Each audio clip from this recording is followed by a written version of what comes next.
मैं आपको क्लियर कर दूंगा, आप थोड़ा सा आप लोग समझ सके होंगे कि चार्जशीट इतनी आसानी से नहीं आएगी, ये मैं आपको बता दूं। इतनी जल्दी आने वाली है चार्जशीट, क्योंकि अभी हमारा स्टेट पे ही केस चल रहा है, और स्टेट को ही जो है मतलब जो है निर्णय लेना है कि वो जो केस को आगे प्रोसीड करेगी कि नहीं करेगी। मतलब कोर्ट में जो है जो उन्होंने लगाया 120 बी और 14 फॉरेन एक्ट, उस पर जो है कोई एक्शन लेने के लिए कोर्ट से आग्रह करती है कि नहीं करती है। तो हमें नहीं तो लगता है कि जो चार्जशीट आने वाली है, क्योंकि चार्जशीट इसलिए नहीं आएगी क्योंकि हमने सरकार का जो है बहुत रिक्वेस्ट की है सरकार से। सरकार का रुख बिल्कुल पॉजिटिव है और हमारे फेवर में है। जब सरकार जो है 120 बी और 14 फॉरेन हटा लेगी तो चार्जशीट का कोई मतलब नहीं होता है।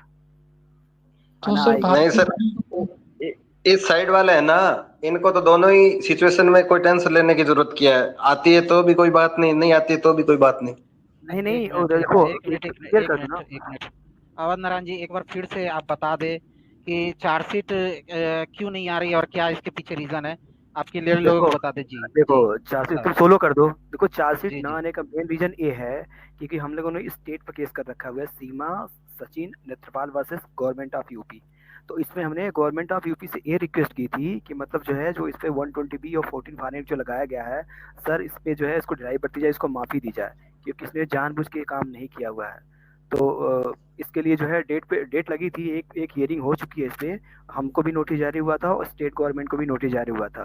तो स्टेट गवर्नमेंट की तरफ से जो एपीओ साहब आए थे, हमारे तरफ से एपी सर गए थे। अब उसमें थोड़ा सा डिले कर दिया गया है क्योंकि उसमें कुछ प्रॉब्लम आ गई थी। अब जो है दोबारा हम लोग को जो है इसको डेट जो माननीय अदालत से रिक्वेस्ट करेंगे कि दोबारा जो है हम लोग को जो है स्टेट गवर्नमेंट से जो जारी की जाए और हम लोग को जारी किया जाए। और हम लोगों ने स्टेट गवर्नमेंट का भी जो है देखा है रुख, क्योंकि मतलब जो है वो नहीं चाहती है कि इस पे और किसी भी व्यक्ति पे कोई कार्रवाई की जाए, क्योंकि ये जो है कोई गलत इरादे से नहीं यहाँ पे आई हुई थी। तो मुझे नहीं लगता है कि जो है चार्जशीट आएगी, क्योंकि चार्जशीट आने का कोई मतलब नहीं है, अब नहीं मतलब है।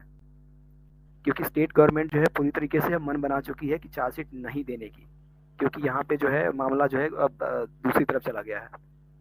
और स्टेट गवर्नमेंट बहुत जल्दी इस पर जो है अपनी रिपोर्ट भी सबमिट करेगी कि क्यों नहीं चार्जशीट दे रही है, क्यों नहीं और क्यों देगी, क्यों नहीं दे रही है, क्यों देगी। बहुत जल्दी इस पर आएगी। जैसे ही आएगी जैसे मतलब कोई नोटिस जारी होता है, चाहे हमको चाहे स्टेट गवर्नमेंट को, तो मैं गौतम को भेज दूंगा। गौतम अपने कम्युनिटी पोस्ट लगा देंगे और आप लोग उस पर जो है उस पर और डिबेट भी कर लेंगे उस पर। तो बहुत जल्दी जो है इस पे आप लोगों को पॉजिटिविटी देखने को मिलेगी कि सीमा पर से 120 बी और 14 फॉरेनहाइट को हटा लिया है सरकार ने, और जो उसकी माफी दे दी है। क्योंकि हम लोगों ने यही जो है रिक्वेस्ट की थी माननीय स्टेट गवर्नमेंट से कि वो जानबूझ के उसने कोई गलती नहीं की थी, वो परेशान थी। और उसने जो है वहाँ पे पाकिस्तान में जो है हिंदू धर्म को ग्रहण कर लिया था। तो उसके बेस पे जो है, और क्योंकि कोई भी पाकिस्तानी नागरिक और हिंदुत्व को ग्रहण कर लेता है और भारत में आता है। और चूंकि नेपाल के रास्ते आई थी, तो नेपाल के रास्ते आने से कोई इलीगलिटी का केस तो नहीं बनता, लेकिन स्टेट गवर्नमेंट ने लगाई थी, सोचा था कि क्या पता है जो है कोई जासूस है, आतंकवादी है, इसलिए लगाया था। तो अब जो है हम लोग को जो है एक पॉजिटिव वो मिला है कि मतलब स्टेट गवर्नमेंट शायद इस केस को विड्रॉ कर ले और उसको 120 बी और 14 फॉरेन को हटा के इसको माफ कर दे। जी नहीं नहीं सुशील जी, जब केस अपना वापस ले लेगी तो जो है इस परस्यू करने का कोई जो है मतलब ही नहीं है। ये सब बिल्कुल अलग होगा। हाँ, काइंड योर इन्फॉर्मेशन। चुटकी बजाइए।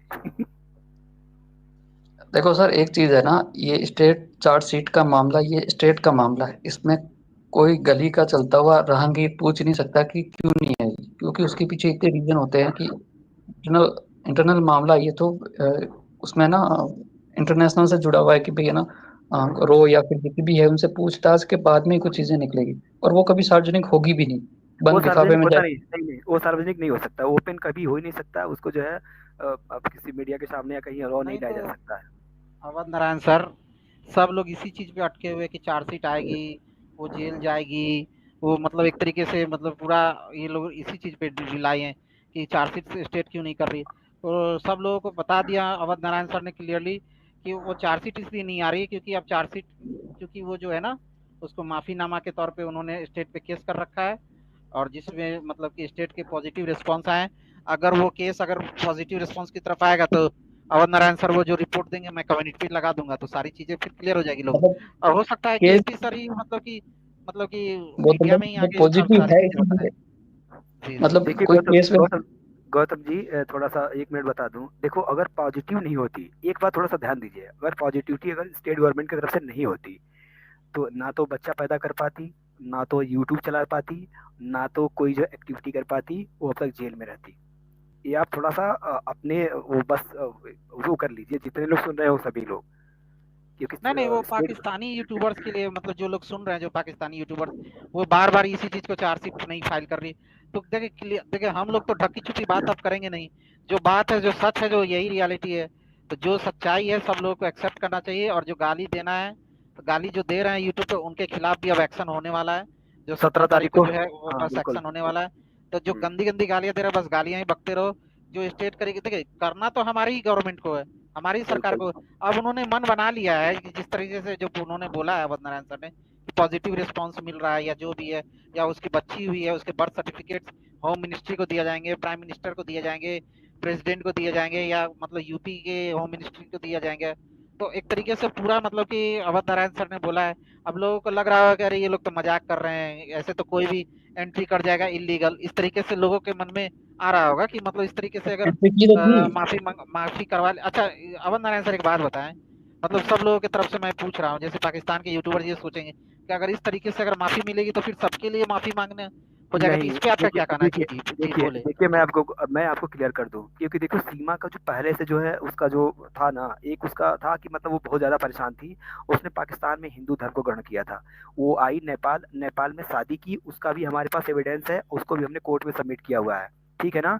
वो नेपाल से शादी करने के बाद फिर पाकिस्तान गई, फिर अपने बच्चों को लेकर यहाँ पे आई। यहाँ तक वो कोई इलीगल नहीं रही। जब वो भारत में एंट्री की तो हम जाते हैं नेपाल, तो हम बहुत बार जाते हैं, हमें तो कोई पूछा नहीं आज तक। नेपाल से इंडिया आने में ना तो कोई किसी को पूछता है, ना तो वहां से यहाँ से कोई जाता है तो वो कोई दिक्कत होती है, ना वहां से जाता कोई दिक्कत होती है।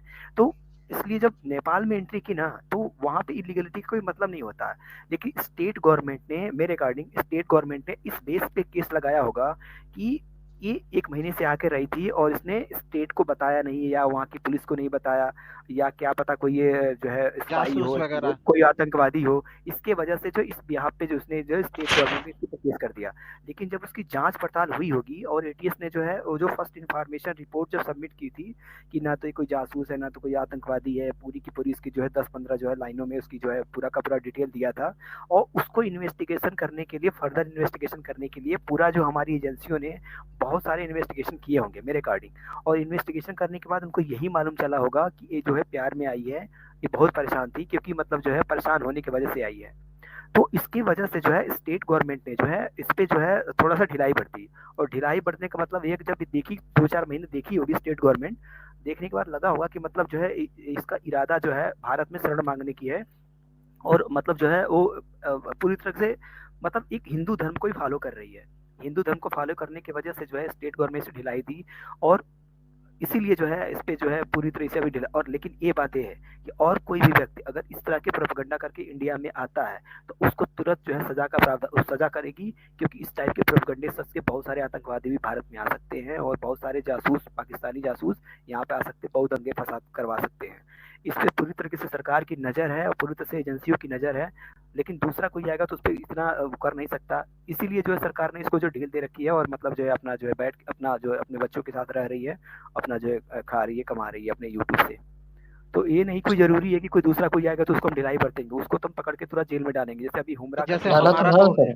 जैसे हुमरा जैसे का पहला तो केस था। हुमरा आई थी, जैसे हुमरा आई हुमरा आई थी। थी। और हुमरा को हुमरा डाल को, दिया था। हाँ हुमरा को